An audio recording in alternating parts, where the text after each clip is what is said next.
Kaushik, you're asking something, right? Yeah, Siva.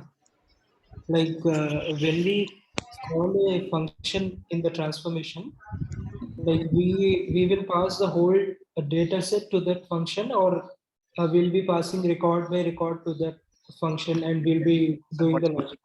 you are not passing the entire RTD as a parameter, rather calling a function on top of that RTD, isn't it? If so you Yeah. first did a credit transaction RTD, then you call dot map. Okay, then you created a new RTD. Then on top of that, you again called dot filter, then dot reduce by key. So every time you're calling a function by on top of that given RTD, and in the backend we discussed like it keeps on passing one record at a time, and it basically find out the result. There are a couple of things are hidden, so we have not yet started discussing. So, but syntactically, what you saw, like it's taking one record at a time, and it's applying the operations, applying the function on that, and all these results are getting accumulated. Okay. All these results are getting accumulated all these results are getting accumulated to form a new entity, right? Yeah. Yeah. So that was there, right? So that was there, and and pretty much all these functions you saw, this works in that way. So not all like kind of joins and all this takes another RTD as a parameter, but all these transformations what we saw, these are all being called on top of a given RTD, and the transformations of the function is getting applied on that in an iterative manner. Okay, that's what. Okay. Okay. So today we'll be discussing about the assignment what we have given to everybody, and also like a couple of steps. The theory part we missed last time, that was a type of projects we execute using big data technologies, and distributed computation and distributed storage, right? So let me quickly open a Notepad++.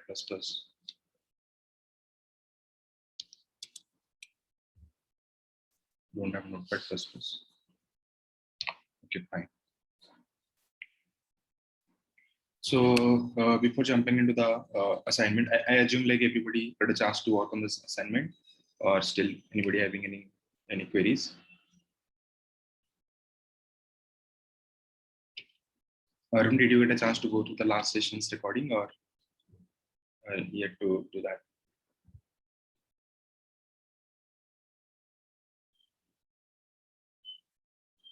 Rohit, Sai, did you get a chance to work on that assignment? Hi Siddharth. Yeah, I got time to go for assignment. I have performed some things, but I had a problem with the sum. When we use the reduce by key, I can't able to perform the output.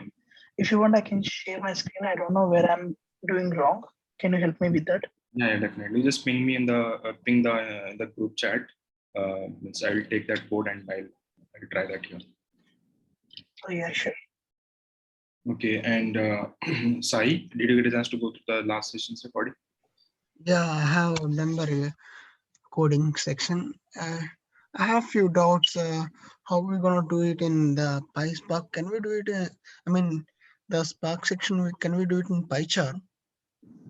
PyCharm, yeah, you should be. But as we have discussed initially, let's spend some time on Databricks.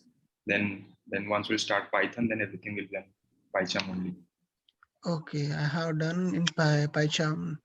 I mean, we can just copy the code here and we can run it. That's not a problem. Are you able to run it, or you're not? yeah, I was able to run it. I was able to sort it out just like you have shown in the recording. Okay, cool. I done with other set as well. Okay. The amount and the thing you said, right? Take two things. The amount and the account number. I have done that. Okay. So why don't you create an account in Databricks? Okay. So nowadays companies are using Azure also. If a company is using Azure, for sure they are using Databricks for their Spark programming. So it's a good to have skills in the resume. Okay, so everybody can be, you can basically try this Databricks notebooks and all. There are a lot of things are there inside. How to call a Databricks notebook from one how to call one notebook from another notebook, how to make parameters. And you saw it supports Databricks has its own table concepts. You can read the data set as a table and you can query directly without creating data frames and all. So a couple of yeah, so they're good to learn. Okay. Anyway, let's start today's part. I'll quickly walk you through what are the type of projects we execute.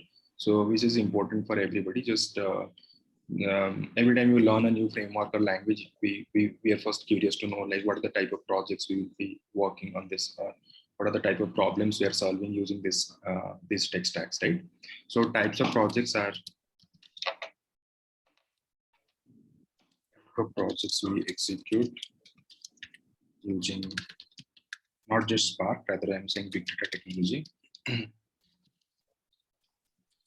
Basically, the first type is basically creating data pipelines. I'll elaborate like details. So creating data pipelines and is basically same like creating streaming or real-time pipelines.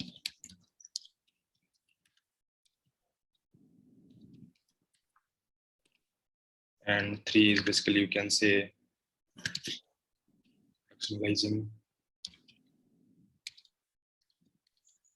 or automating machine learning models. And 4th is rare. I'm not get a chance to work on that. Doing large scale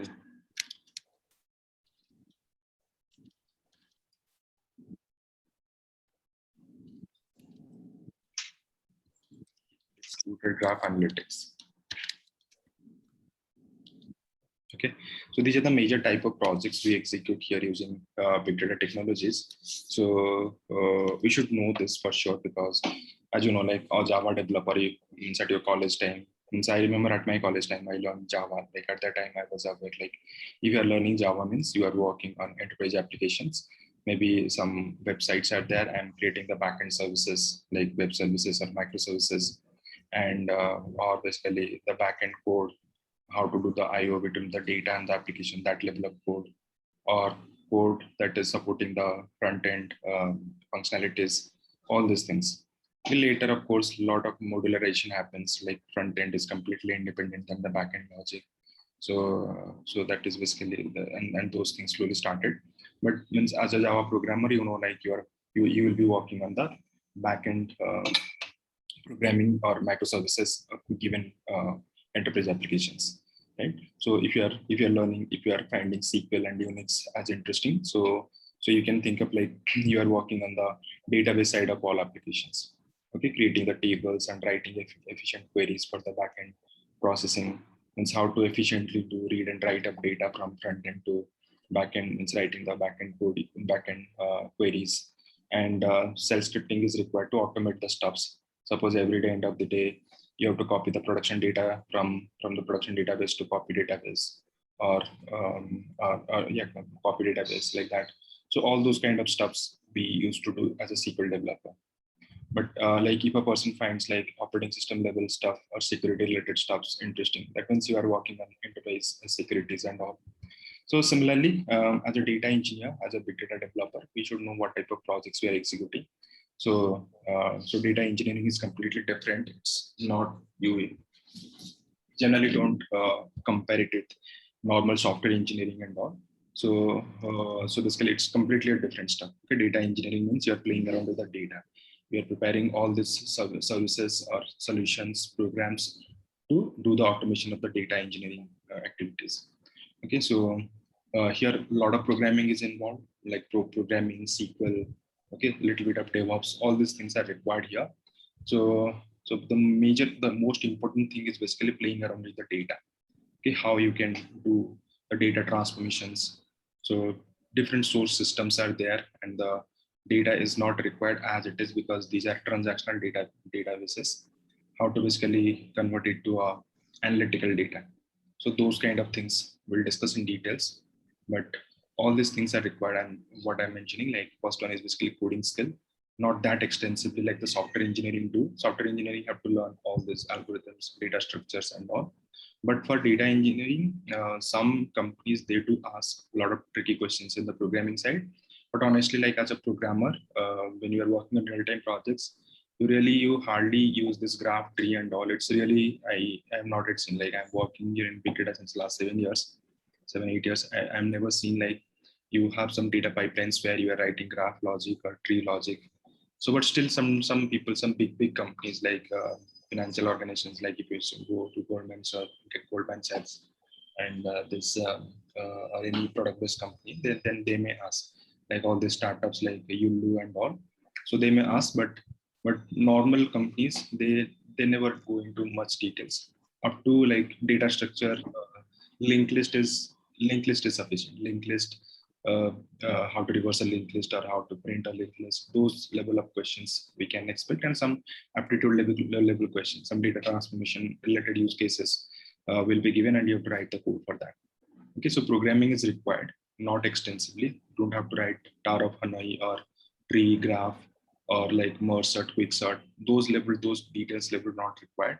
So just like we saw last time, some program we saw. So those kind of, okay, it's a data transformation related stuff.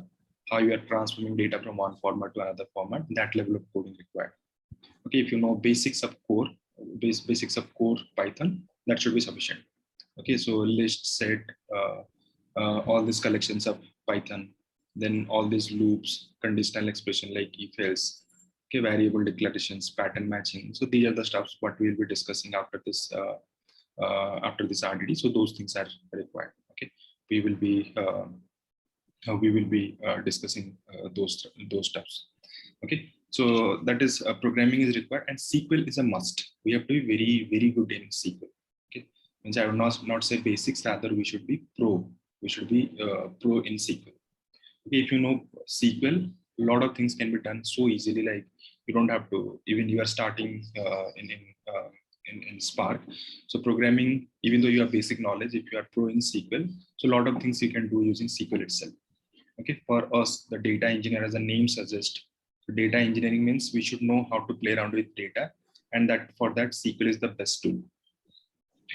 Right? So SQL is one of the most important thing for our skill sets, for our data engineering area.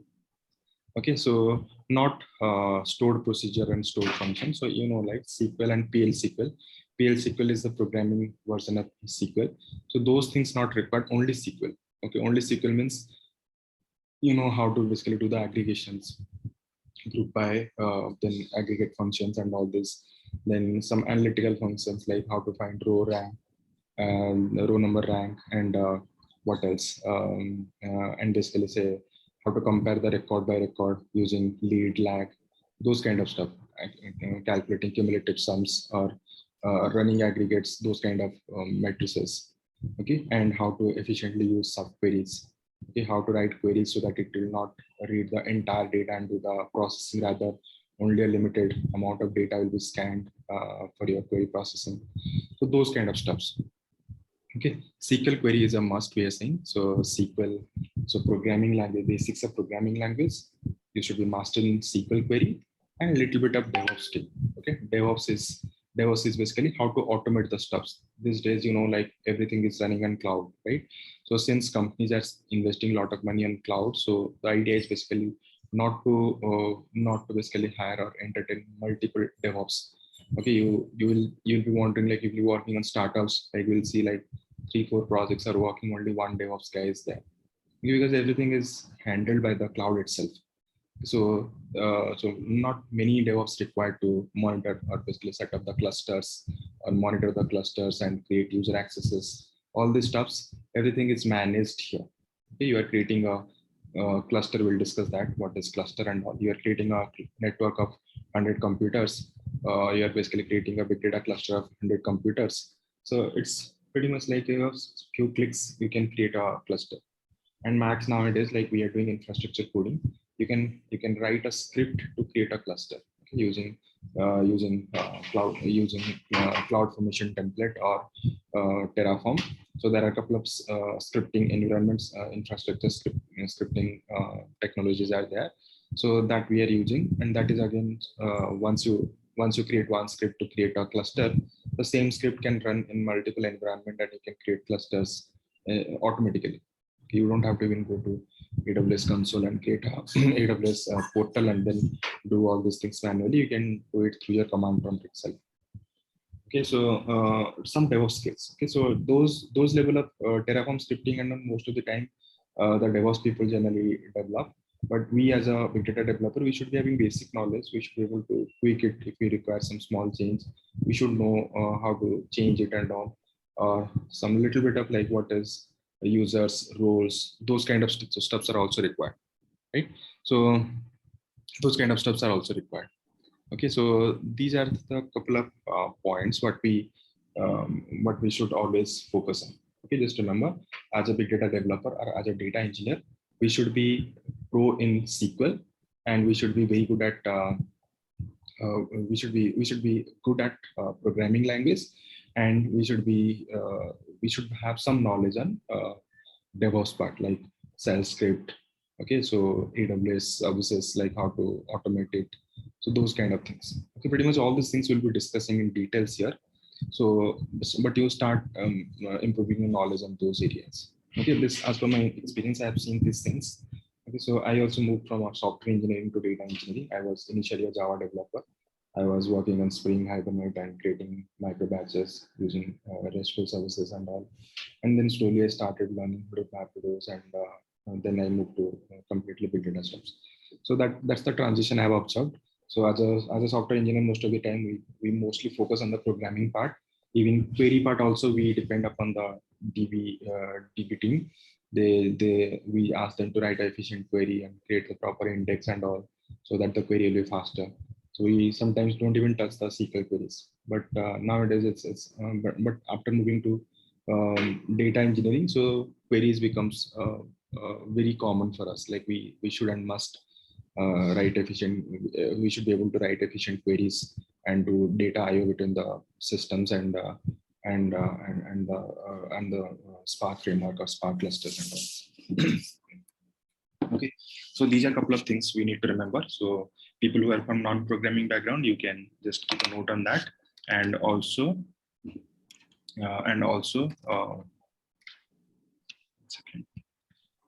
yeah, so you start exploring on that around and those stuffs. And yeah, so anyway, we'll be discussing all these things multiple times.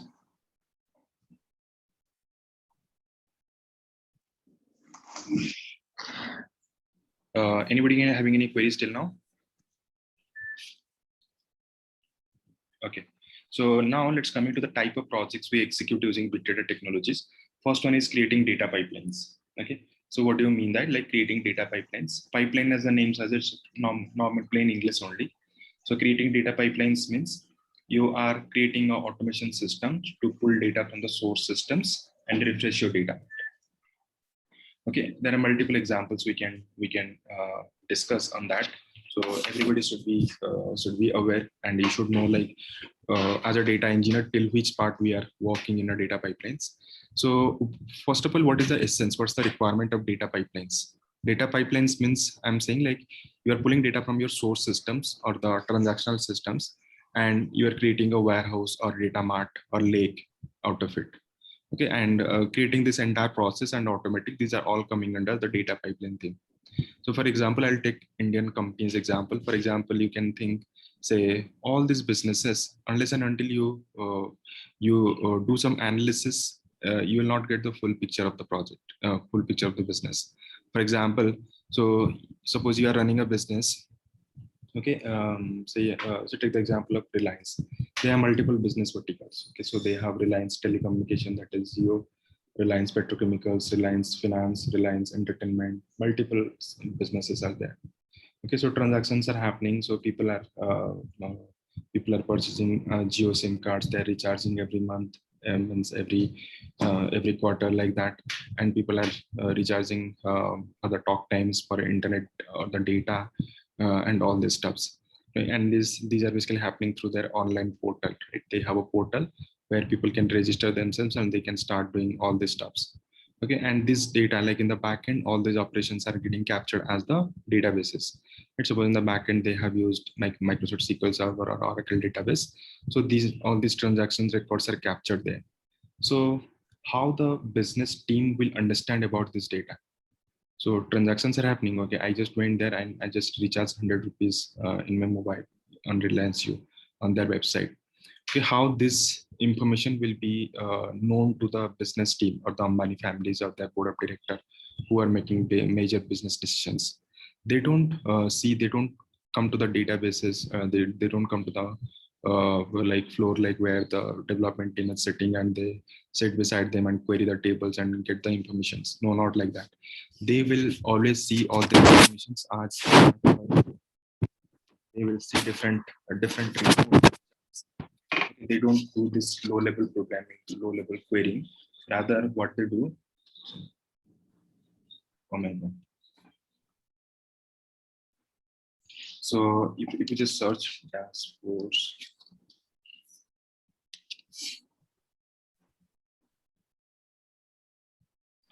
I'm not sure, like you might have seen this kind of charts or plots in the past. So for example, you just take this particular small chart or dashboard. It's not looking very good. May take this one example. So yeah, so this is looking a little clear. So what you can see in the left hand side, some numbers has been quoted. So 50K, then 33%, 16K, then 68 for 1 million. And these are some line charts. These are some bar charts. This is a heat map, and these are the different. These are again different line charts. This is also histogram. This is called some stack or something like that, right? So when we are talking about this, okay.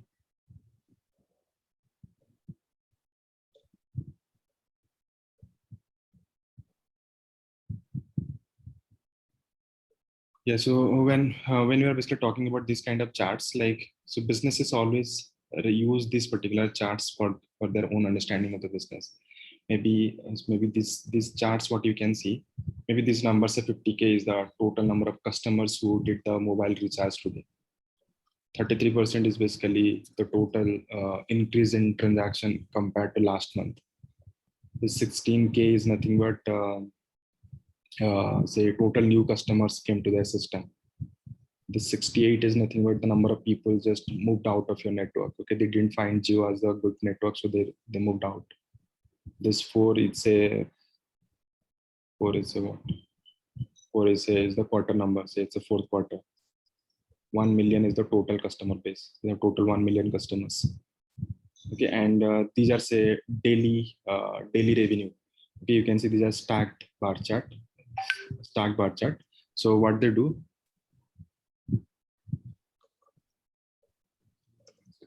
this is a stacked bar chart. Say it shows all these stuffs like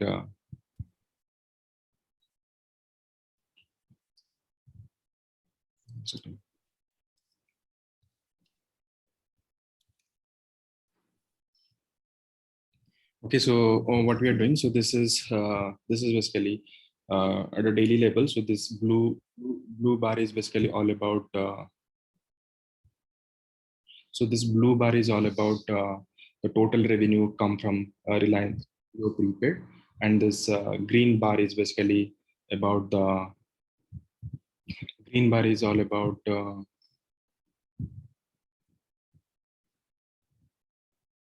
so then the green bar is basically the total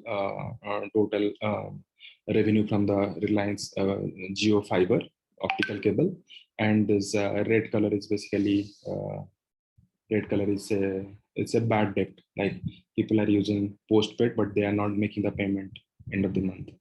Okay, like that, these are different bars are there, different bar charts are there, and they are representing like what's the revenue they're making from different business segments at a daily basis.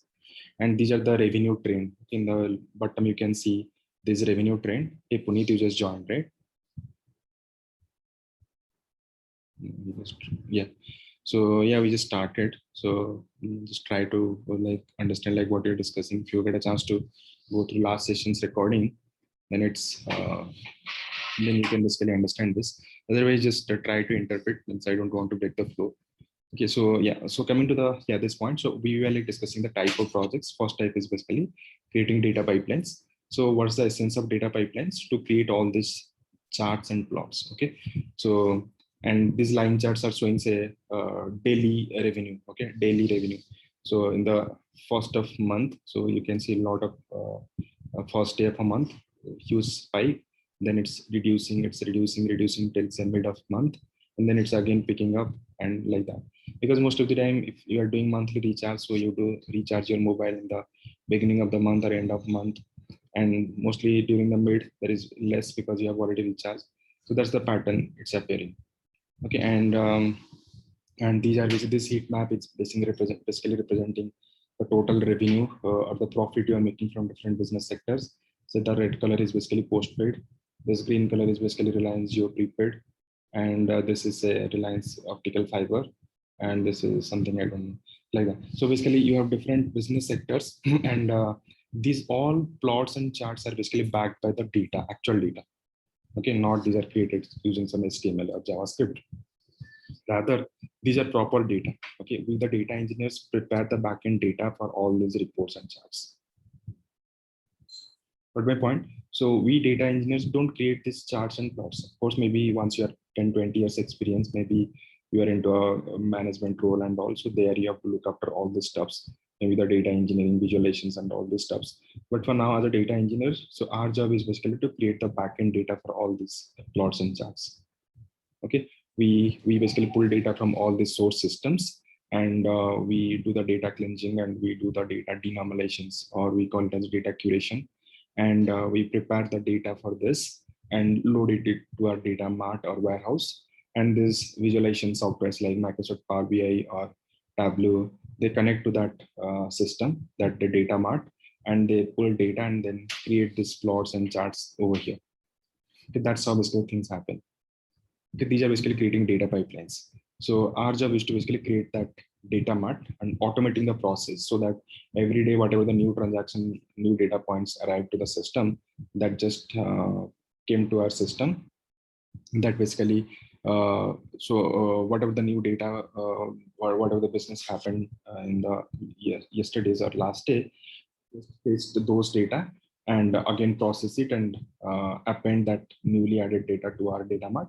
So accordingly, this charts and also this will be refreshed, isn't it? So that's basically the one type of projects, not just reports. You can imagine like the data analytics team or the machine learning team, they also use this data for their own analysis.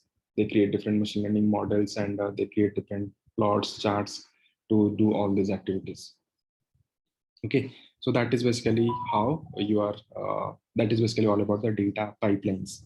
You create the backend data for all these machine learning models, all these data analytics reports and all this.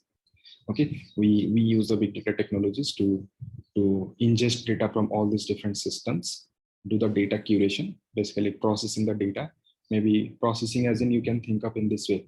So as you discussed, like suppose there's a total revenue coming from all these different sectors. So how you can compare? Maybe there are multiple sales table. One sales table for Reliance Jio prepaid, another sales table for postpaid, another sales table for Reliance fiber, optical fiber, like that. So in the warehousing, what we do, no, we don't keep the data in that granularity. Okay, so in the production databases, we have this granularity. We do keep data like at a very normalized form. If you have heard about one normal form, two normal form, three normal form, four normal form, we generally follow 3 or 4 normal form to optimize our production or OLTP databases or tables. But in the data pipeline projects or in the warehousing case, we do denormalize the data. We merge all the sales data as a single sales data, because you can see we have a single plot, we have a single chart here that represents the sales information of all businesses, all business verticals, isn't it? So these line charts are basically, say this green line chart is basically Reliance prepaid. This is Reliance, this red is Reliance postpaid. Then this blue is Reliance optical fiber, like that. In different business verticals, data is appearing in a single piece of single plot or single chart. Okay, that means what? That means what we are doing here, we have, that means what we are doing here, we have all these like tables are merged together.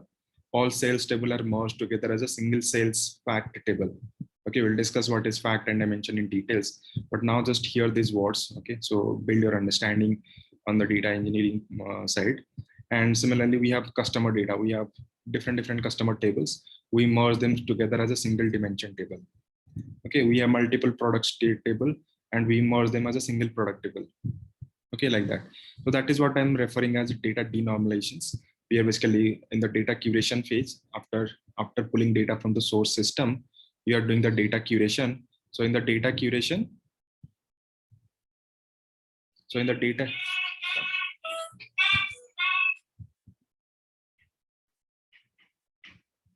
sorry, yeah, so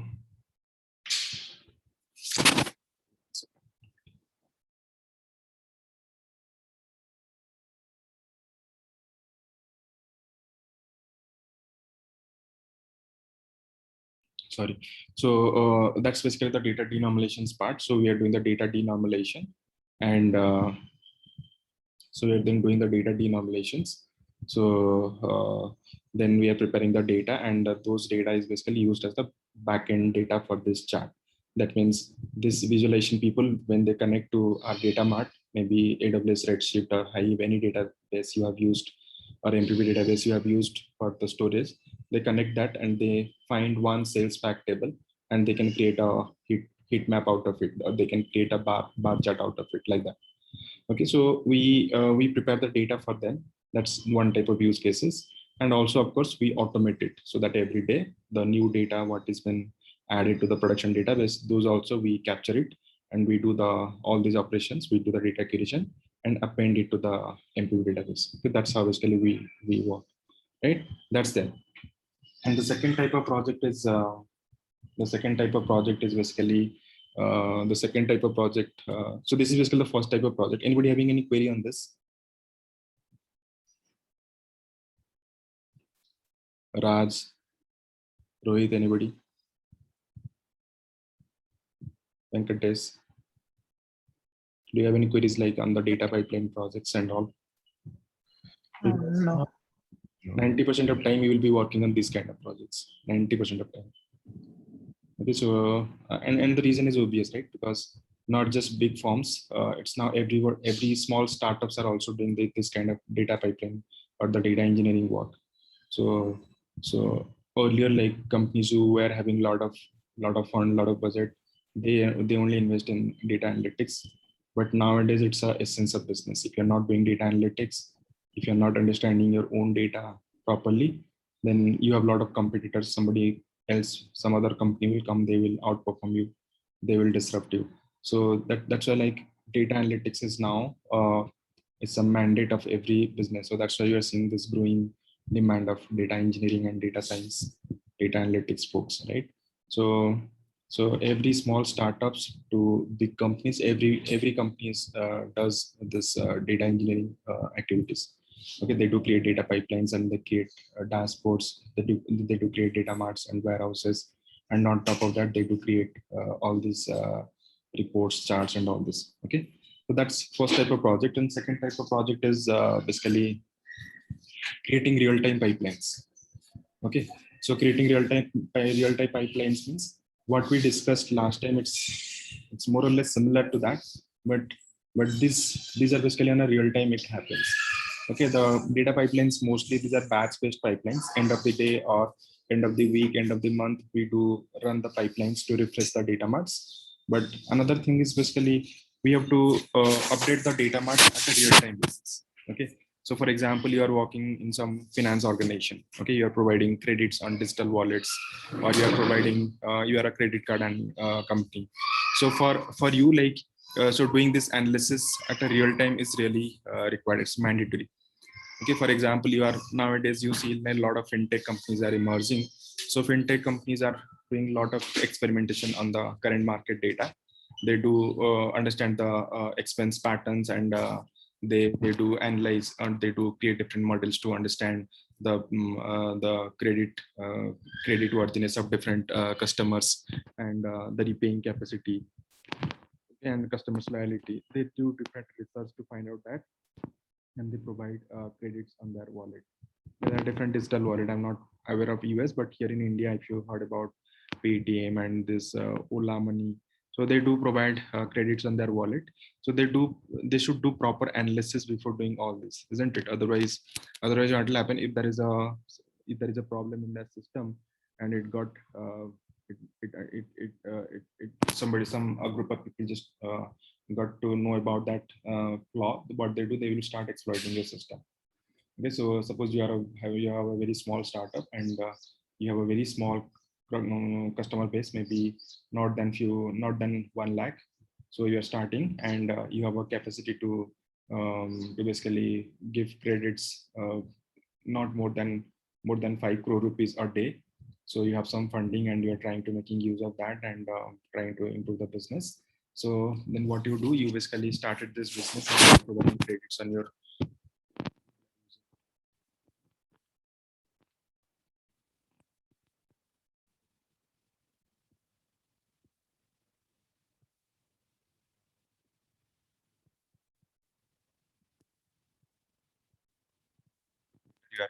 using the wallets to make the payment. But what happened like if a group of people just understood there is a problem in the KYC process and they can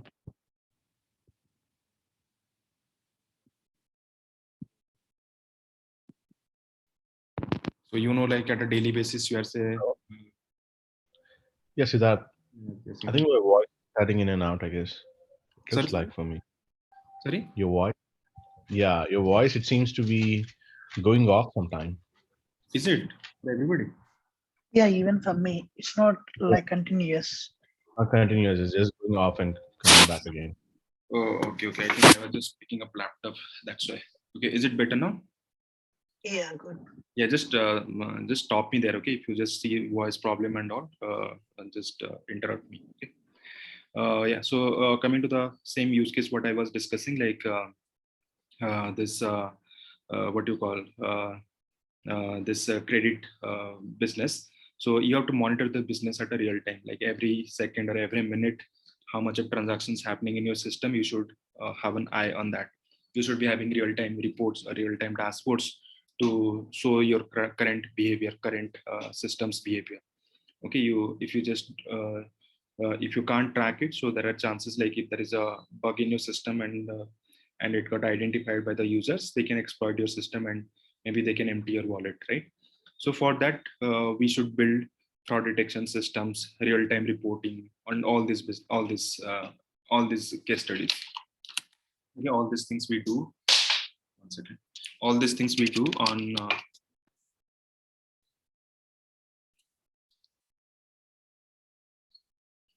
all these things on this kind of data. Okay, so credit data it's all finance transactions are very very important. In fact, in the credit cards also you see like if you have a credit card limit of say 1 lakh rupees and you don't spend more than 10,000 using your credit card, and all of a sudden you just go to a bike shop, you basically you purchased a bike of 2 lakhs rupees and you swiped your card for 1 lakh payment there. So you'll immediately get a call from the customer care asking like whether this transaction is a legitimate transaction or not. Okay, so those kind of things happen. Okay, those kind of things happen. So those kind of things happen.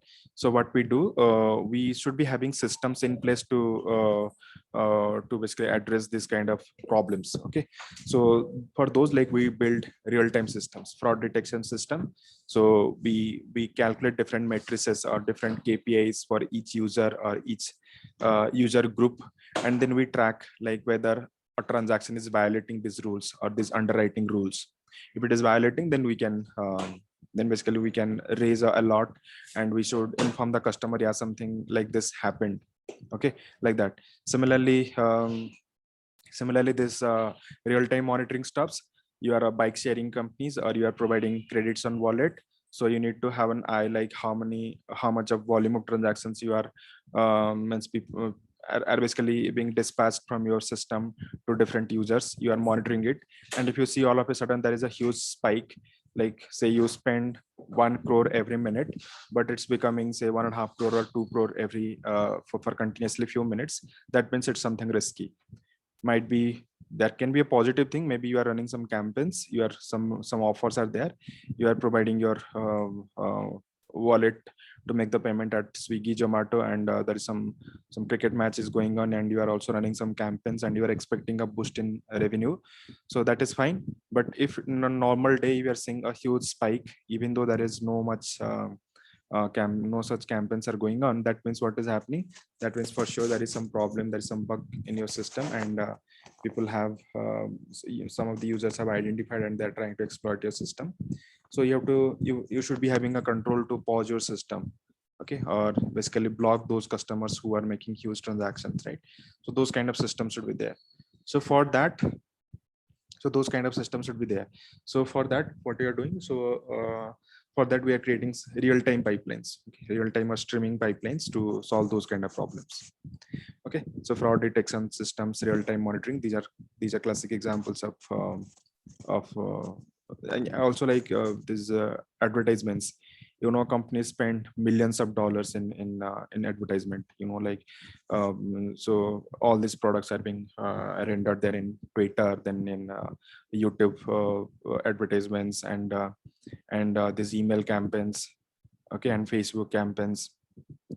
So the companies spend a lot of money on that, and they are also tracking it at real time, okay, every time. So people are coming to the e-commerce company's website, they do track like what was the source of this traffic, from where this user came from. Is it like the person was watching a YouTube video and there a pop-up came in and he just clicked it, or you were on Twitter and you saw an ad and you clicked there, or you got a SMS and you clicked it. So everything is captured there, everything. Okay, so they also create different real-time charts and reports. So why real-time? You might be wondering like why real-time?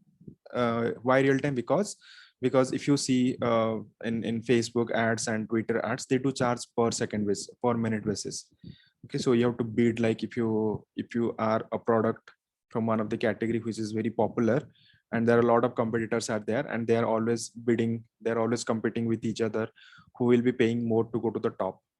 Okay, so suppose a company is spending a lot of money on Twitter, and say they have a budget of X, and some amount they're spending on Facebook, some amount on Twitter, some amount on YouTube, some amount on normal SMS and email. So definitely they will be trying to see like, if I'm spending this amount on this platform, whether it is bringing that much of profit to me or not. Okay, so I have $100 to spend every minute. If I'm spending $50 on YouTube and $25 on Twitter, $10 on Facebook, and $5 on this SMS and email campaigns, is it also proportionate to the traffic? Is it like 50% of the traffic is coming from YouTube? If it is this, if it is that, then it's correct. Like I don't have any problem investing on YouTube advertisement. If it is not, like from YouTube only 20% of customers or traffics are coming, but 50% of traffics are coming from Facebook, then that means I should change my strategy, right? I should spend more on Facebook than YouTube, because I can get more traffic from that, right? So all this real-time monitoring is also happening through this real-time pipelines. You are using Spark structured streaming to basically process the data or pull the data from the source systems. Here the source systems can be anything. Suppose this user activity data, this ad things what we discussed, that can be Kafka, or it can be a Kinesis stream from which you are pulling data and doing the processing, and process data is being pushed to some visualization software. So real-time visualization software, if you have heard about Elasticsearch, Kibana and all, means we don't have to learn that things. I'm just giving you some example.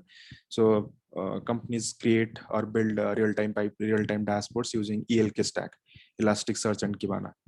So I have worked on, but I didn't develop it, but I've seen those reports, how these charts are refreshing every second or every minute. So those kind of, how to prepare data for those kind of systems. So these are coming under real-time pipelines.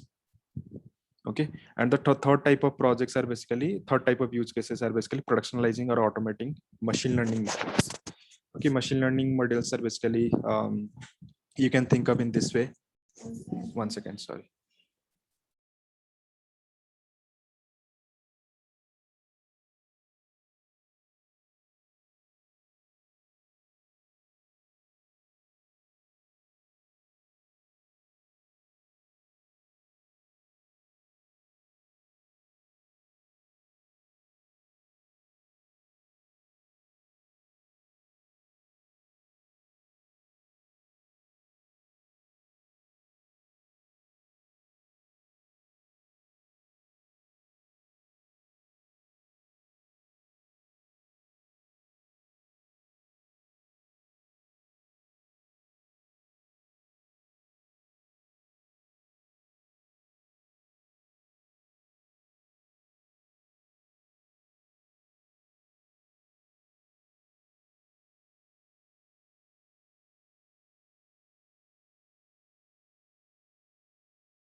Yeah, so these two use cases we discussed, like creating batch-based pipelines, creating real-time pipelines. Third one is basically productionalizing or automating machine learning models. Okay, this is very specific, means everybody need not understand this kind of use cases. If you are really getting a chance to work on some data analytics company like Sigma, Fractal Analytics and all, so there you may get a chance to work on these kind of projects where you have to automate machine learning pipelines. Machine learning models are basically nothing but predictive models and all, if you have heard about these fancy terms. Okay, and means data engineering people have nothing to do with that, but just be aware of this kind of use cases. So maybe you are working in a data analytics company and they are creating some forecasting model. Okay, they're creating some forecasting model. Forecasting model, maybe you can think of like all CPG companies, okay, consumer packaged goods. I'm giving you one example. Just bear with me, okay? If you find it boring, but yeah, just still bear with me for another 10 minutes. We'll wrap up this discussion. So one example I can give you, say forecasting problem. Say if you have heard about Unilever, P&G, these are different CPG companies, okay, consumer packaged goods. Okay, all these daily uses products like soap, shampoos, detergent, toothpaste, those kind of products, or bathroom sanitary stuffs, those kind of stuff.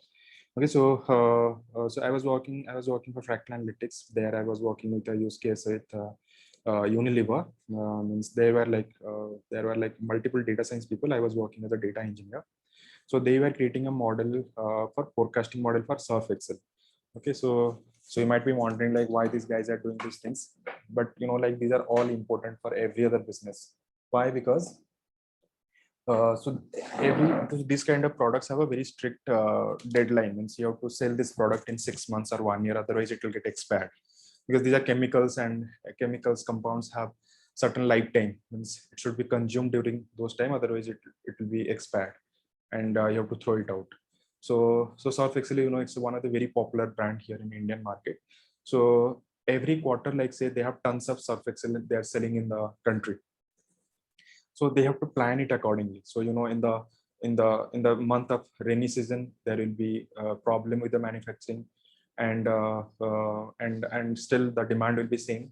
So you have to basically make sure you have to manufacture exact volume that is required by the market. If you over manufacture, then suppose the market has a demand of 20 tons of Surf Excel, but you over manufacture say 25 tons or 30 tons, that means 10 tons of extra Surf Excel. You have to keep it in the storage. Okay, you can't just throw it on your roof and you can just forget and sell it later. No, you have to keep it in a particular temperature. Okay, so that means you have to incur extra cost for the storage of the extra products you manufacture, isn't it? So that means you have to basically rent extra godowns and you have to pay for that and all this.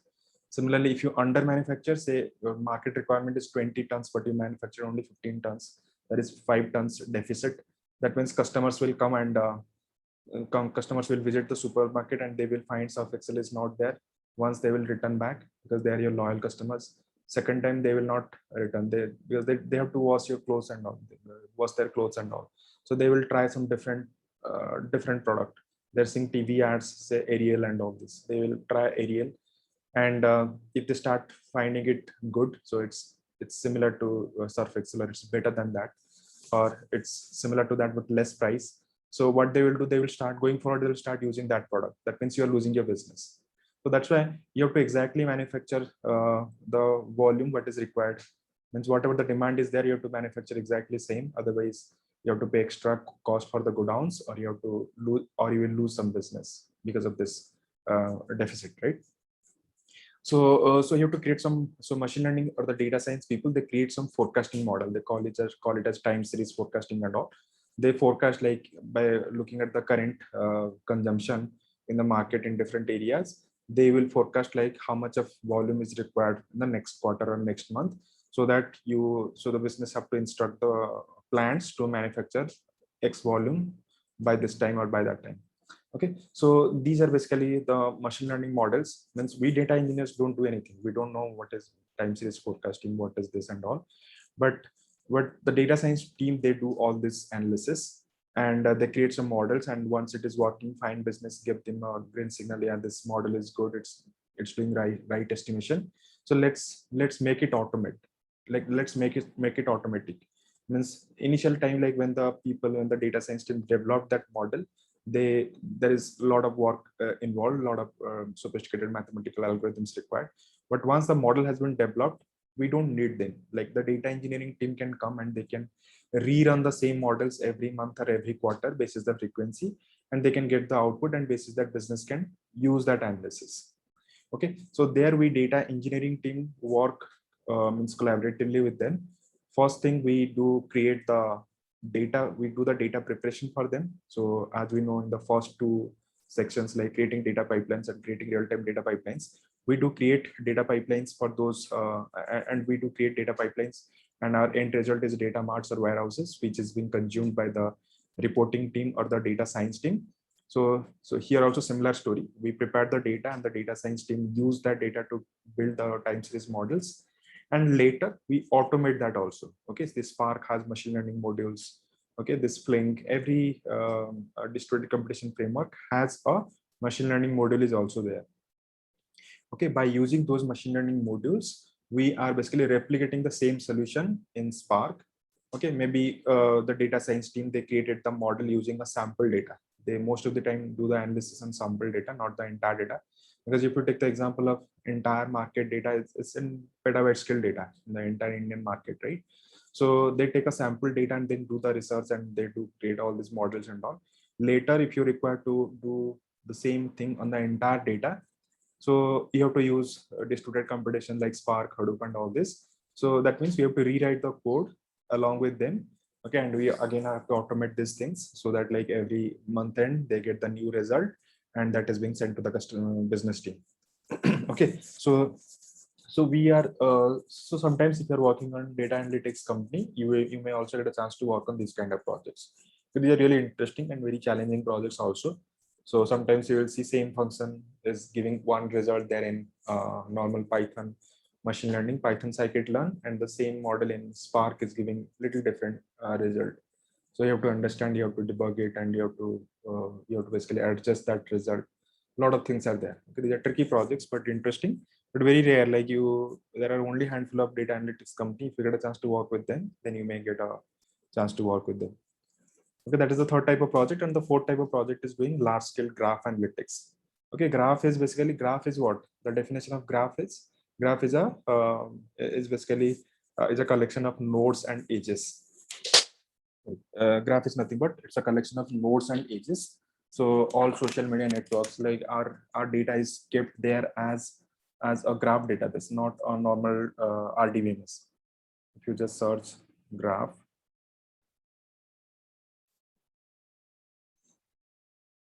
it's coming in this way.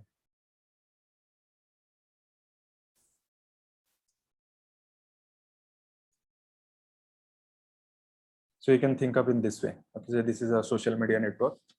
So this is LinkedIn's backend data. So not this. Yeah, you can pick any graph. Maybe say this graph.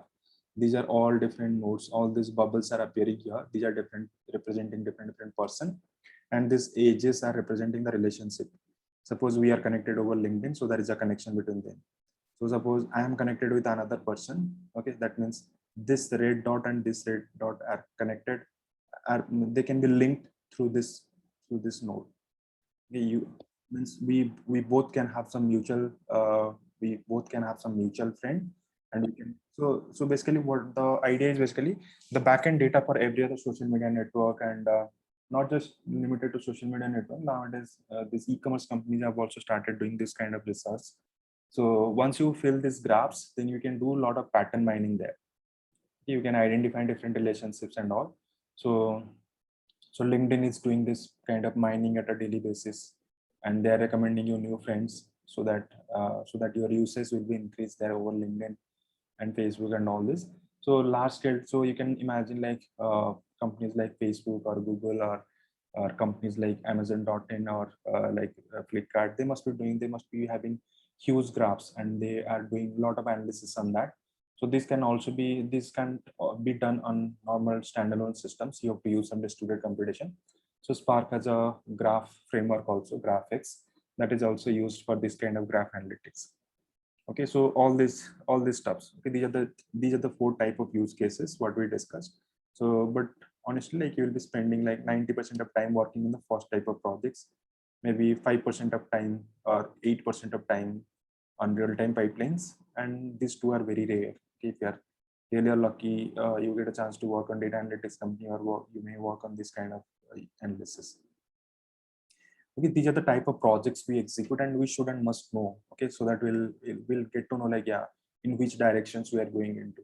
So we'll be always in touch with the data, and we are doing the data engineering part. So some people mentioned like you want to grow as a data science or data scientist and ML engineer and all. So these are the initial steps. So if you spend some time understanding the data, preparing the data, taking requirements from the data science team, so that will broaden your understanding on data. Okay, so how we do the preparation, how do we do the data denominations, what is facts and dimensions, why we are doing the data denominations, why can't we use the transactional databases as it is for the reporting. So those things, means I can say in one sentence, but that will still not clarify your doubt. So these things actually you will get in the real-time projects. Okay, so if you say like why you are doing all these things, why don't you directly pull the data from the MS SQL server and join all this data together in the Tableau and then create charts. So your charts will be very slow, because in the backend, every chart is nothing but a joined version of multiple tables. Okay, so, and all charts are very interactive. There is a drop down, you select a year. That means in the backend, all this query is getting executed on that database. So it will be very slow. So that's why we do merge them together as a single table. Okay, so, and we keep it in a MPP database, massively parallel processing database. So that like, because all queries are executed in the database itself. If you're using standalone MS SQL Server, Oracle and all, this will be very, very slow. So the business people will not be able to make use of this data properly. So for that, what we do, so we have to do the data denominations. We have to merge multiple cells together as a fact table. We have merged all customers table as a single dimension table, so that there are single tables in the backend for every charts. If in a chart if there is a dashboard, and in that dashboard there are 20 charts are there. So you can think of like each and every chart is backed by one table in the backend, or 1 or 2 table in the backend. So it is not that slow. And in fact, this every time in the drop down you are selecting some filter, so this query is getting executed also in a MPP database like AWS Redshift or like Azure SQL Warehouse, which are very fast. Okay, your query will be executed in parallel. Okay, this will make the things faster. Okay, like that. So that is one thing, and and apart from that, yeah, that is one thing. So these are different points what we consider there. These are the couple of points what we discuss. These are the points we should know. Okay, so while working in closely with the data analytics team, we will get this kind of knowledge, and we have anyway we are now learning the Spark framework. We are learning the programming part or the different aspects of this framework, And then when you are working on real-time projects, you're understanding the actual essence of the project or the use case what you are solving, then slowly like it will broaden your perspective. Okay, so these are the couple of points. Okay, so post that we'll be starting with the distributed computation and storage. So anybody having any query till now, feel free to interrupt me. Anybody having any query? Ram, Sanjog, Tausif, No, Siddharth. Puneet, Abhishek, Ashutosh. No. Okay, so feel free to, means there is nothing to hesitate. Okay, means it's a pretty much interactive session. The more in discussions you will be having, so you'll be free, and later when you will be discussing the programming also, you can freely ask questions, you will not hesitate. Okay, so that's the reason I'm asking.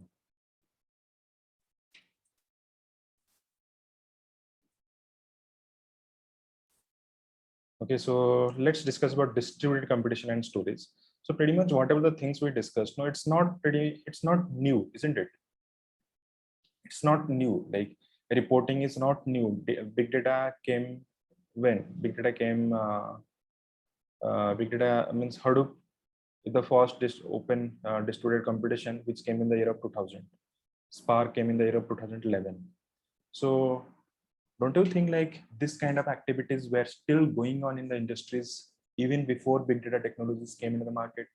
Warehousing and all these things were there in the past also.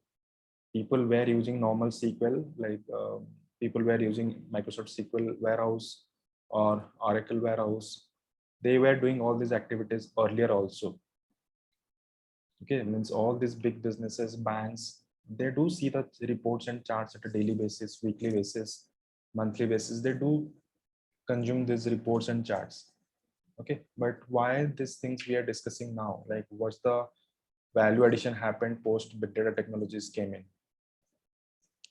So earlier these were limited to only bigger companies and who have a lot of money and who have right infrastructure to do all these stuffs.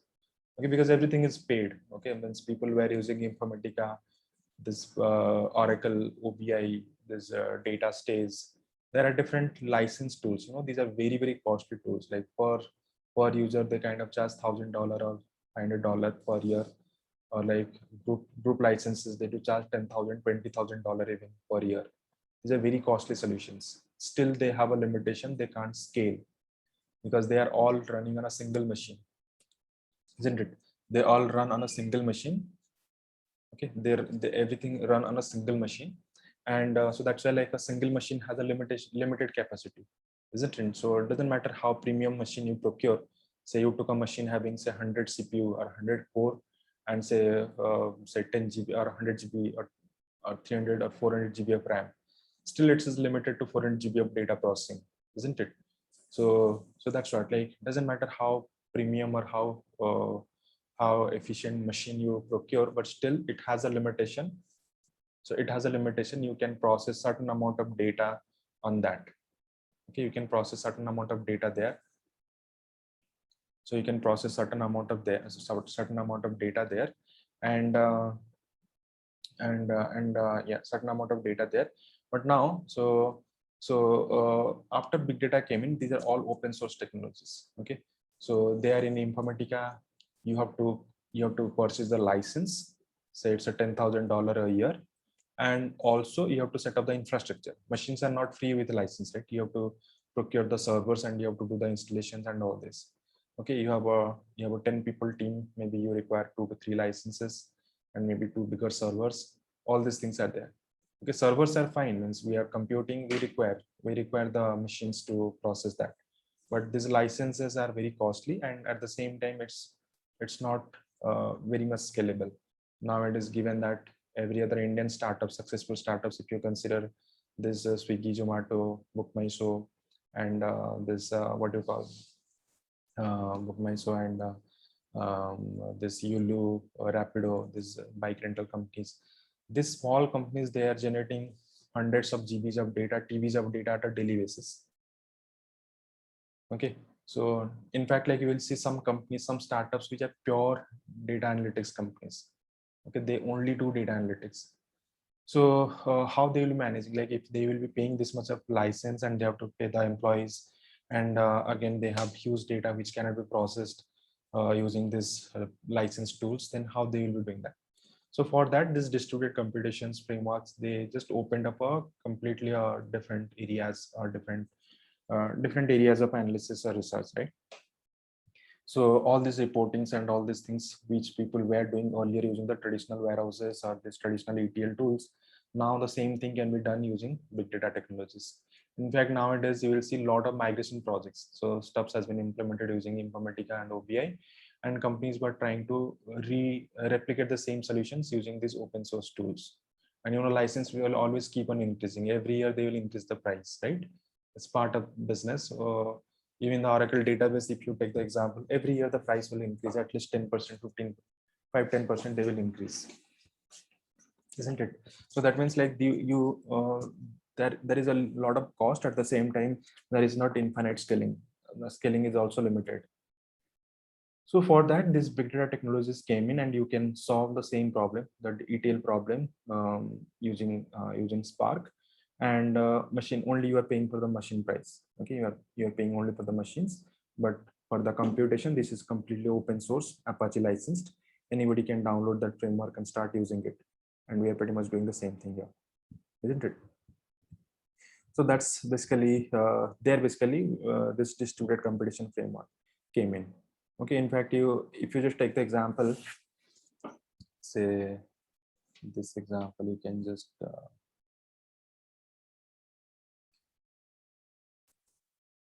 scale up versus scale out.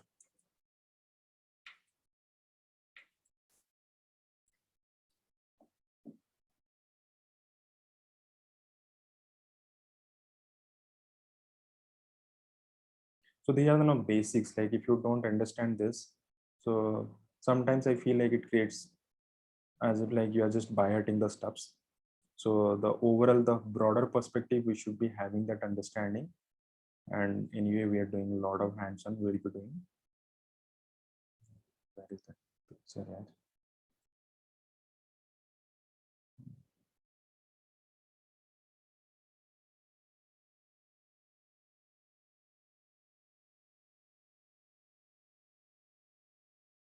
Yeah, I think this is the one. So scale up versus scale out. So that's the right example to show the difference between the traditional warehouse and the big data technologies. So for example, you were solving, say you are, say 30 years back, maybe at our parents' generation, somebody was there in some bank and he or she was into IT, and his job was to basically do the daily reporting. Okay, so they have they have a Microsoft SQL Server installed on a machine. I'm not sure 30 years back SQL Server was there or not. Maybe it was there. So what happened, like it's installed there, and he has written a big query, like say some 1,000-line SQL query to basically extract the reports on that. Okay, he has to execute that query on that particular database. It's a copy database. It's not the exact production database. So production database has been copied here, and you are running a query, and that query is resulting all these stuffs, like say daily sum of transactions, count of transactions, active customers. Okay, same stuff for monthly, quarterly, yearly you do capture, and you share it as a Excel sheet or PowerPoint to your business team. Okay, so same thing. So what happens, like after 2-3 years, so you're working for say bank, HDFC Bank. Okay, so you're doing pretty well. Your business is exponentially increasing. After a couple of years, your data becomes a 10x. Okay, now what happened, like the same thing, when you try to execute on that database, it's not running. Somehow you managed to fit the data into the database, but when you are executing the query, you saw this query is failing. It's taking a lot of time, it's failing. So you did some optimizations, the query still it's failing. Okay, so what happened, like you just reported the same thing. So business has a lot of money, so they just told you just report this to the IT team, we'll give you another server. Okay, so this was a Pentium 4 machine having 256 RAM, hard disk say 1 GB, but now you have been given a say i3 processor having say 4 core and 8 GB of RAM. So same data has been migrated here, same query you are executing here, so you're getting the output. Life is easy. The next 1 or 2 years you are able to manage it with this computer. But after a couple of years, what happened? Your data become 10x, because every day like millions of users are getting registered, and with this a lot of this new government coming in, and they're opening account for every other person, even in the remotest part of the of India. So a lot of accounts are being opened. So what happened, like your data become again 10x, and the same thing happened here. Again, same story, you reported that you got a new machine and you're executing on that. So, but if you see this trend, you have a limitation. You can't, even though the imaginary supercomputer or quantum computer, still it has a limitation. Nobody work on quantum computers. If you're working on personal computers, PCs or servers, it has a threshold. You can't just procure a machine having 100 CPU or 500 core and 1 TB of RAM. So those kind of computers doesn't exist even in the market. Even though you have money, you can't procure it because these computers doesn't exist, because that's the limitation in the computer science itself. Because if you have heard about this Moore's law, no? Anybody remember Moore's law?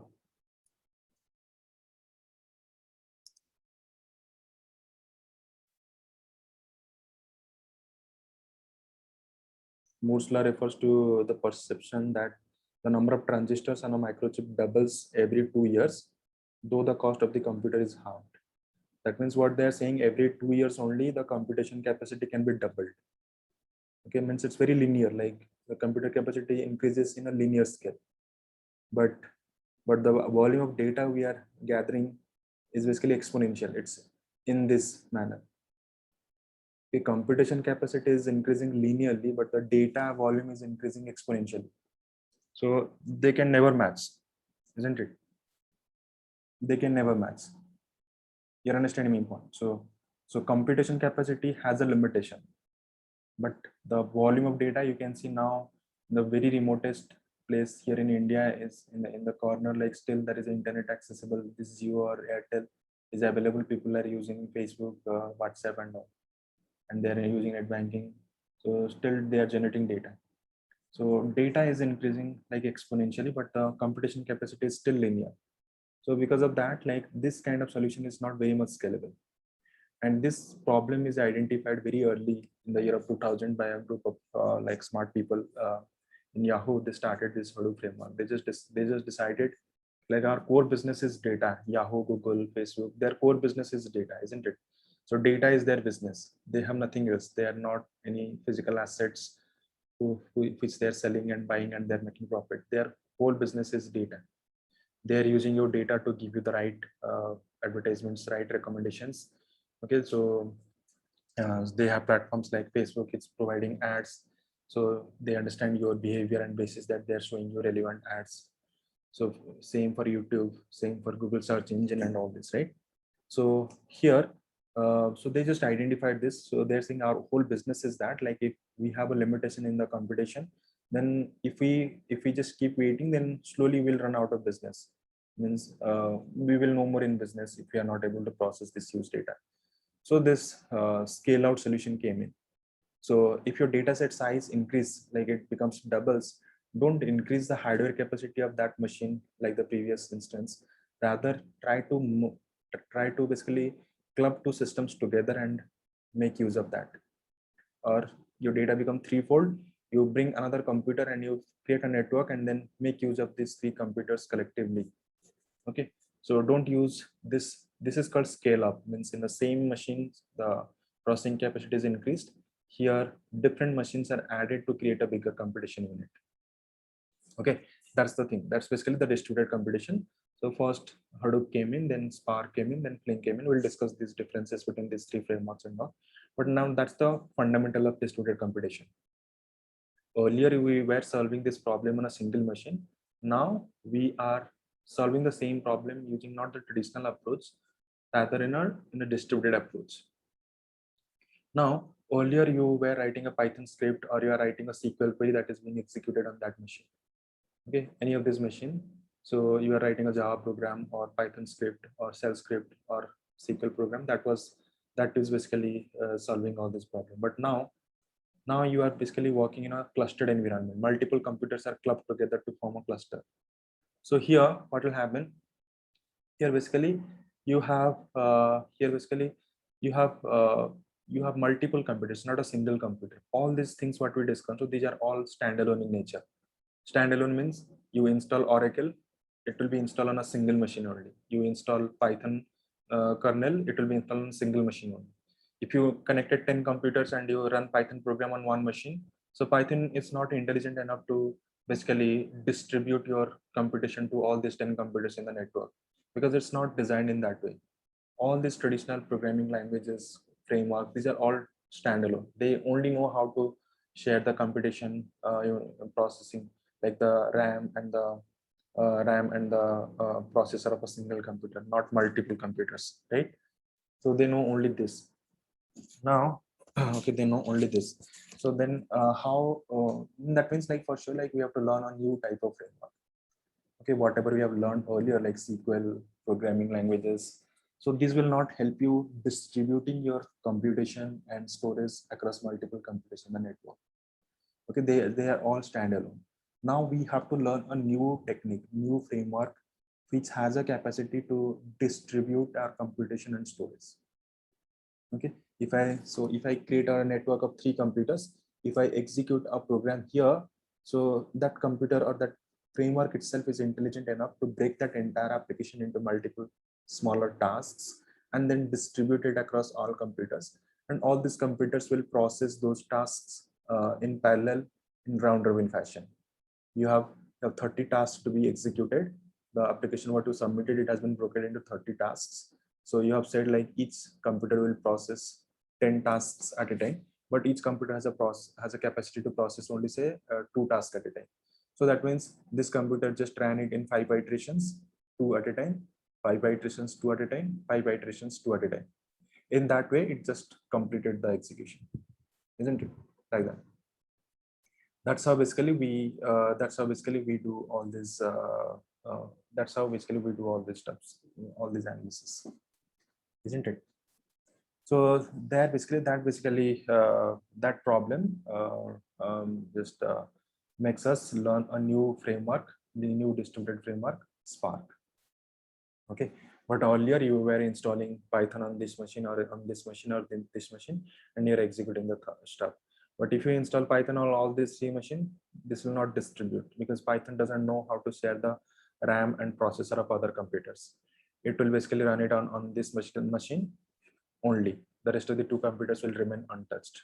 So that's why we are installing a new software called YARN, Y-A-R-N, YARN, yet another resource negotiator. So we refer like cluster multiple times. So the cluster is nothing but a YARN cluster. We'll discuss that in details. For now, just think like this is the runtime environment. You are running a Java program, you install JVM. JVM is running your Java program. You execute Python program, so Python kernel is executing your Python program. Similarly, YARN is the execution or the runtime environment on which your Spark program will be executing. The moment you install YARN on all these 3 machines, so as part of the configuration, it will ask you which computer is the master node and which are the worker nodes. You will mention the IP address of this computer, it's a master node, and these 2 are worker nodes. And while installing YARN, it basically did all these configurations. Also the storage part. Storage, each computer is having say 1 TB of storage. So it just took all this 3 TB of hard disk and it created a single file system. What do you mean by single file system and different file system? You are using Windows computer, Windows operating system has a file system called NTFS, Network Transfer File Protocol. You are using Ubuntu has a different file system. You are using Mac has a different file system. Similarly, here in YARN basically creates another layer or another file system on top of the existing platforms. Mostly we host YARN clusters on Unix-based operating system, Ubuntu or CentOS.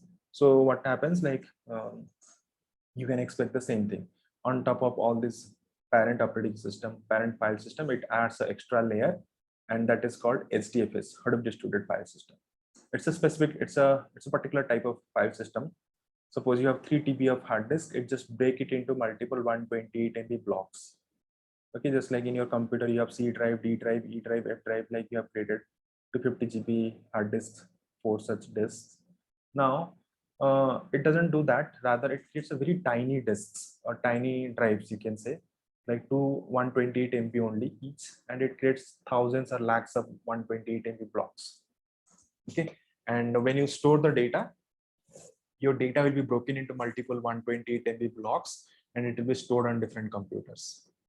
Okay, along with that, since it's a multi-node cluster network of 100 computer or 1000 computer, so anything bad can happen to the cluster. Maybe few nodes got restarted or your router got restarted, so you may lose some data. So that's why like the data is copied 3 times. Okay, so if you copy 500 GB of data to your cluster, so it will be broken into multiple 128 MB blocks, and this will be replicated twice more. So now 50 GB data is say divided into say 500 blocks, and 500 blocks replicated 2 more times. That means total 1500 blocks it can just converted into, and these are being scattered across all machines of the cluster. That's the fundamental of distributed computation. Earlier, you were processing a script or a program or a ETL pipeline using Informatica and all. These are all standalone in nature. They were limited to the execution capacity of a single computer, just like we discussed the scale-up versus scale-out solution.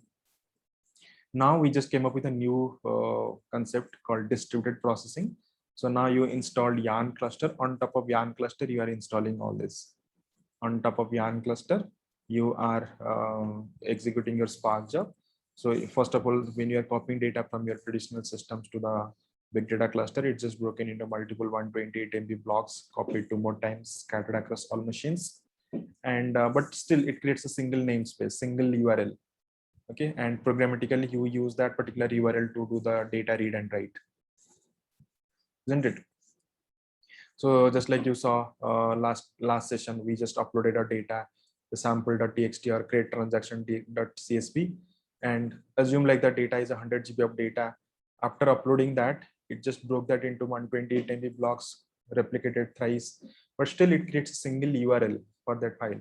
And you copied that URL and you put it into Spark context.txt file, and then start reading that data as a RDD and then did the processing, isn't it? That's basically how you solved it. But now what happens like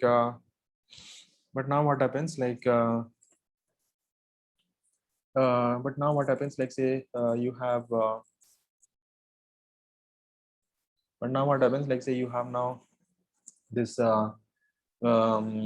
multiple computer systems, like you can run everything, you can store the data in parallel and sorry in distributed chunks. And also the computation is also the framework is intelligent enough to break your entire application into multiple tasks and process it in parallel in round robin fashion. Okay, so that's brief introduction about your distributed computation and storage, and we'll spend some more time later, maybe not tomorrow, maybe later, discussing about the Yarn's architecture. Okay, so we'll spend another 10-15 minutes on that. So with that, we discussed 2 parts today, like the type of projects we execute. Okay, since we are getting into data engineering, we should know what type of project we'll be working in and what value it is adding to the business. So that we discussed briefly, and then we started discussing about the difference between the traditional standalone systems and distributed computation and storage. Okay, so we use Yarn cluster to create a distributed storage and computation environment. Okay, and since we are using Databricks provides its own Yarn cluster. Later we'll be using AWS EMR cluster. EMR also is a managed Yarn cluster.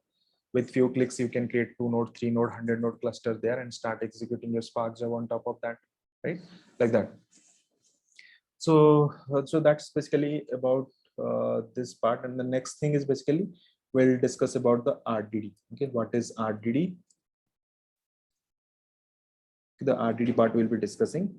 So we have used it, but we have written a program using RDD, but we have not yet aware like what is RDD and what. Anybody having any queries till now?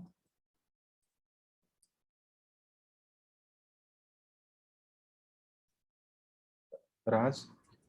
Can real-time pipelines would consider always to be for the streaming data? Exactly. These are always for streaming data. But nowadays, because a lot of use cases are emerging. So, so as you know, like initially the purpose was different. Now, every other small startup is also using distributed computation extensively. In fact, like if you see some startups, they're completely dependent on this distributed processing only. So initially the idea was that like creating streaming pipelines to build some fraud detection systems or real-time reporting, but now it has some new type of use cases are emerging. So if you have heard about CDC, change data capture, which is a very small activity, people were doing it earlier also, and but still the streaming thing added a whole bunch of new technologies or new solutions for CDC. CDC is basically what, no? So suppose you have, so CDC is basically what change data capture is. You have production operational databases. Okay, so you have OLTP databases like Oracle, MySQL, SQL Server, and all. And for all analytical purpose, we are not directly hitting the production database. Nobody will allow us because these are serving the client request. So we do maintain a copy database. Okay, enterprise storage, something people, enterprise data storage also people call it as. So we do create a replication of the exact production database here also using. We can also do that thing using streaming frameworks.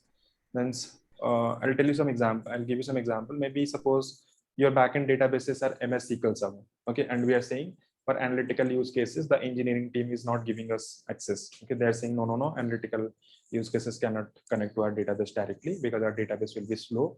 The UX will be difficult, like people will not be able to access it properly. It will be very slow. So you have to find out some other solution. So what you have to do, so you can basically now create a process to stream out the data from the production database to another version, another copy database. Okay, so there are multiple ways. You can basically query the database always and take the delta and write it to another database. That's one way. That is again slow because you have to keep on querying. Still, they may not give you access because you are querying it, and suppose you have huge data being generated every second. So that will also slow down your databases, right? That will also slow down your system. Just 1 second, please. So basically, that's also not a very efficient approach. The another approach is basically, so every time you make a insert, update, delete on a production database, what happens? So these things captured in the log itself on the same database server. You insert a record there, so it will be captured there in the backend. Okay, you insert a record there, so that will be captured there in the backend, and that will be captured there in the backend database. And so that log, okay, so you can pull the log. Okay, nobody stops you. They can give you the access to the file system, and they will say in this particular directory these logs are getting generated. So you can stream out the log. Okay, so write operation means what? Make every time an insert statement or update statement or a delete statement happens, so those records are being captured there in the logs.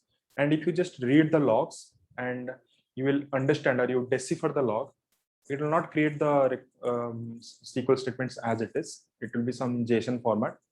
So you have to read those JSONs and you have to frame the SQL query out of it. And then you execute the same SQL query in the copy database. You got my point? Suppose you just log into your net banking and you did a fund transfer. Okay, you just transfer some amount from your account to your friend's account or your family's account. So in the backend, what happens? Basically, update query executed.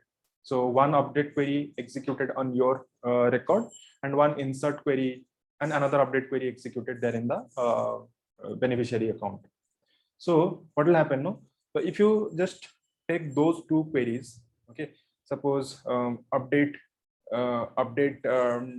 transaction table, set amount equal to amount minus 10,000, where customer ID equal to say XYZ.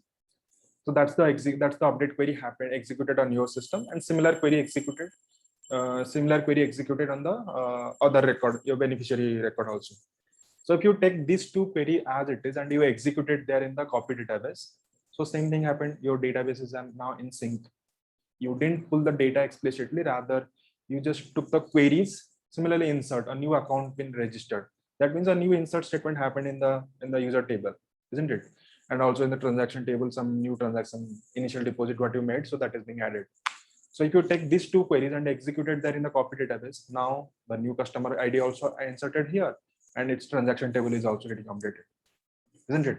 So that's one of the efficient way, one of the most common ways these people are using these days. That's called change data capture, CDC, and that we are using in Streamway, because transactions are happening, means hundreds of transactions are happening in seconds, or thousands of transactions are happening in seconds. So this is also ideal use case for streaming. You have to stream out all these thousands, lakhs of JSONs like this logs, and you frame SQL queries out of it and execute it in a copy database, isn't it? So that's also one of the use cases emerging these days. People are using streaming solutions to streaming frameworks to solve this. Okay. Do they actually load the exact production data? Exactly. Why do you Okay, feel they not? so they do have the same data also, Exactly. apart from operations on a specific thing. Okay. Okay. Every So insert, update, delete query you will execute. Logging information, logging is always 100% accurate. Okay, and these are enterprise databases, right? Oracle, SQL Server, and these are with enterprise databases. They must have done all this testing and all. Yeah, I've never seen because any discrepancy. Means a person is activity, sorry. when you're doing some activity and you're recreating the SQL query, Exactly. that SQL query which is recreated acting on a replica database, right? Which will take the changes in. So, but that doesn't mean the data is all actually carried down in the SQL logs. Is it the audit logs that you're getting from that and recreating that query based on any update? Because usually we don't have That that we call it record. as bin logs. If you just Google search database bin logs, these are not audit queries. These are bin logs. Bin logs Bin has logs. a separate directory there, and Okay. different databases has different mechanism. In MS SQL Server, you can enable the CDC at a database level or at a table level. In Okay. Oracle, also same thing. In MySQL, also same thing. We call it as bin logs. And if you just stream out the bin logs from the day one, the day you install the database, then all these records also inserted, those insert statements also you'll get once you execute those SQL statements. And these are one more thing, since these are transactional, these are chronological. Okay, all these transactions are properly ordered, and you have to stream out the transaction logs in the exact same order and replicate it. So in that way only your database will be an exact replica. And SQL So Server will test it multiple times. Okay, it gives the correct result always. So this is where do people use a lot of messaging queues and all in order to send these messages of the logs for different systems? How they actually combine them together? Exactly. So what happens, like binlog is a directory there in the database server, and there are different agents. There are different agent libraries that help us moving or copying those bin logs from that system to a destination system. Again, destination system should be fast enough to receive that data. Okay, agent or Maxwell is a agent, and DBGM is a agent. Okay, these are agents you have to install on that database server, and they will stream out your bin logs record by record. And the target system shouldn't be a database because that may not be that fast. So that's why we use message queues, which are really fast, like Kafka, and this in AWS Kinesis. We just send those event logs to Kafka. Now Kafka is a repository where all these bin logs are being captured in the exact same order they have appeared there in the database. Now you can use any technique to pull those things and replicate those queries there in the production database. You can use Spark streaming, or you can use normal Kinesis stream analytics, or you can, if the volume is not that huge, you can write a normal Python or Java program to do that. Means all these things you can use. Okay, Kafka is a source. Now you can consume it using structured streaming if your data is really huge volume. And if it is not that volume, not huge volume, then you can use normal Java, Scala, Python to do that also. So now this one is mainly for the transactional databases, but how about the, I mean, SQL and NoSQL? I mean, SQL here, yeah, we can have that CDCs. How? Yeah, NoSQL doesn't have that concept yet. NoSQL. So how that if it is a NoSQL database? NoSQL has a whole bunch of different logics are there. They have the cap theorem is there, no? Redis is basically most of the time it's full refresh. Redis is a distributed cache, so most of the time I have used it. It's a full refresh. Suppose we are providing some credits on wallet. Every by weeks you regenerate it, you completely delete that and you add it. And anyway, like it supports like record level, insert, update, delete. Also, you can do that. But can you that to have some real-time analytics? That's itself is a real time, right? That's a in-memory database. Yeah, it's a in-memory database. Yeah. So, that is the reason some engines come directly integrated with Redis to visualize any, I don't know, Yeah, probably real-time do that. dashboards we create on Redis or we create on Elasticsearch. These are very Elastic. fast. Yeah. Oh, okay. So that's for so this is mainly for RDBMS. yeah, RDBMS space. Yeah.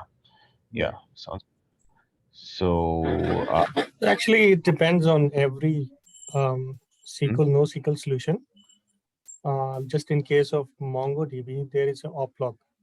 So like every solution has some or the other instance where you can read the data, you can stream it out to Kafka or somewhere else. Okay, so you're saying oplog is also a kind of bin log from which we can stream out or So yeah, oplog is for MongoDB. Mhm. And the same way we have log file or bin log in MySQL. That's what I'm saying. Like if every other solution needs to have this kind of mechanism, Exactly, so it that should be changes can be read and written into the analytical databases. destination. Yeah. I think if it is, even if that's the case with NoSQL, recreation of, because NoSQL itself is having a lot of schemaless kind of entries. I don't know if recreation is a possibility there. Is that, do you think that's, I think, yeah, it could be probably. Yeah, just by using Even time will be there basis that also you can take creating the delta. MongoDB, but because there are a lot of read replica concept. Do you think read replicas or something like that would help in this case rather than having to recreate a complete MongoDB database? Yeah, anyway, like we can do brainstorming. Anyway, Asutosh has a lot of background in databases and admin side of database. That should be way means for sure, like any database in the market, they should be having all the standards, but other databases and other NoSQL systems share. Yeah, they do. Even Cassandra, let's say Cassandra have commit log, like every other solution has something or the other. Yeah, definitely. Like they name it differently, but the solution is incomplete if you don't have it. Exactly. It's Yeah. simple. Normal auditing will also fail, like if these things are not there, like if something went wrong, like which process did that wrong commit and all, that should be a way to identify it, and these are incomplete without this binary logs of all write operations. So we'll discuss that in more details. So I have to jump to my office calls and all, so I have to wrap it up. We'll again connect on Saturday. So the program what we have discussed last time, just try to finish it. If you still have questions, we can discuss then. Yeah. So any other questions before wrapping it up? Yeah, no other questions. Thank you. Anybody else? Venkatesh? Sai, Sanjog, Tausif? Vikas, you joined late, very late. Yeah, Siddharth, yeah, actually I had to drop my wife to office, yeah. Okay. Rohit? No more question. Okay, cool. We'll again connect on Saturday. Again, thanks for joining. Really appreciate this. Yeah, we'll again connect on Saturday, please.